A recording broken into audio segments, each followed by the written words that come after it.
అయిపోయిందండి, ఎంతో టేస్టీగా ఉంటుంది. నమస్తే అండి, వెల్కమ్ బ్యాక్ టు కాచా కిచెన్. అందరూ బాగున్నారా?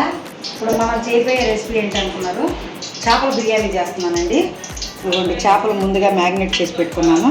ఉల్లిపాయ ముక్కలు, టమాటాలు, కొత్తిమీర, పచ్చిమిరపకాయలు, అల్లం వెల్లుల్లి పేస్టు గరం వేసుకుంటున్నామండి. నూనె నెయ్యి వేసానండి. ముందుగా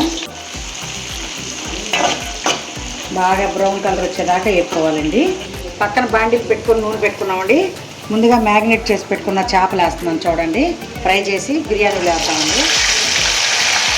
ఇలాచి జీడిపప్పు వేసుకున్నామండి. మరాఠీ మొగ్గ వేసుకున్నాము చూడండి. టమాటా ముక్కలు వేస్తున్నామండి.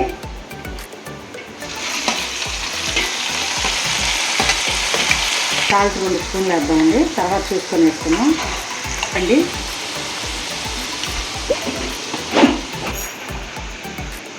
అల్లం వెల్లుల్లి పేస్ట్ వేసుకున్నామండి చూడండి.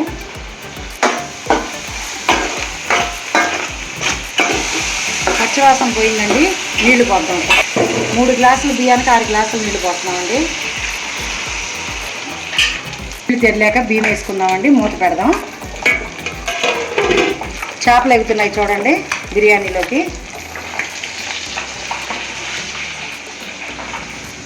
మసాలా పొడి వేస్తున్నామండి. మన ఇంట్లోనే చేసుకున్నాము, హోమ్ మేడ్ గరం మసాలా.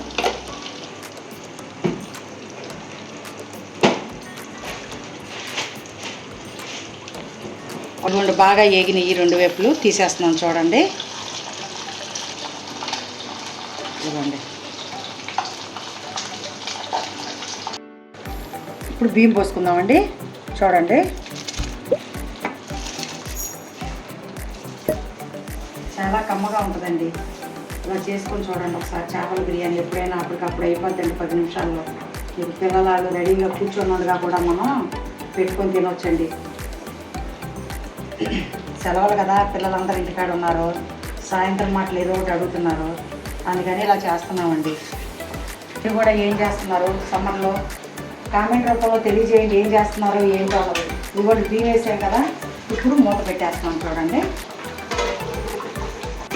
కలుపుకొని చూద్దాం. సిమ్లో పెడదాం కొంచెంసేపు.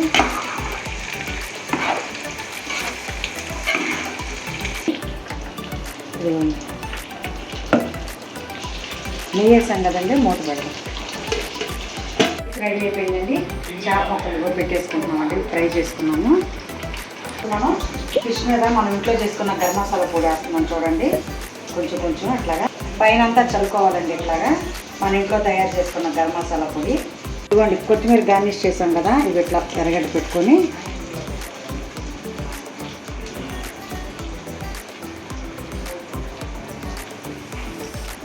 ఇదిగోండి నిమ్మకాయ.